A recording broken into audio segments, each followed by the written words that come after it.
এক যুগ পরে যদি কেউ আমায় জিজ্ঞেস করে, আপনি কি কাউকে ভালোবেসেছিলেন? আমার উত্তর হবে হ্যাঁ।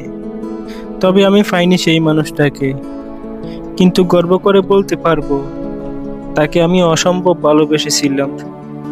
আর এখনো ভালো লাগে। জীবনের শেষ নিঃশ্বাস ত্যাগ করার আগ পর্যন্ত বলবো আমি এখনো তাকে ভালোবাসি।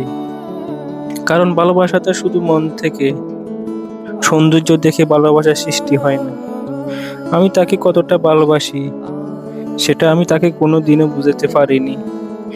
মনে হচ্ছে তোমার মায়াভরা মুখটা যদি আর একবার সামনাসামনি দেখতে পারতাম, হয়তো দেখার পর মনে মনে খুব কষ্ট পেতাম।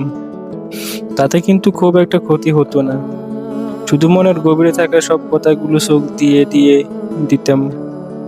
তুমি সেই মানুষ যে কখনো পুরোটা আমার ছিলে না, তবুও আমার সমগ্রটা তুমি নিয়ে নিয়েছিলে।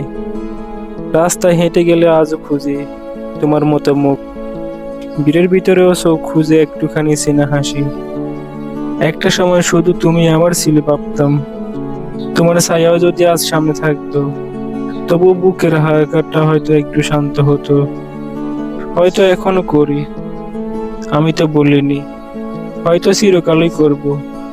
তুমি ভুলে গেলেও তোমার নামটা এখনো আর নিঃশ্বাসে জড়িয়ে আছে। তুমি ফিরবে না আমি জানি, তবু প্রতীক্ষা সন্ধ্যা মনে হয়। হয়তো এইবার তুমি ফিরবে না আমি জানি, তবুও প্রতীক্ষা সন্ধ্যা মনে হয়। হয়তো এইবার এবার তুমি হঠাৎ এসে কি বলবে। তো ভিডিওটি কেমন লাগলো অবশ্যই কমেন্ট করে জানাবেন, আর আমাদের চ্যানেলে নতুন হয়ে থাকলে অবশ্যই সাবস্ক্রাইব করে পাশে থাকবেন। ধন্যবাদ।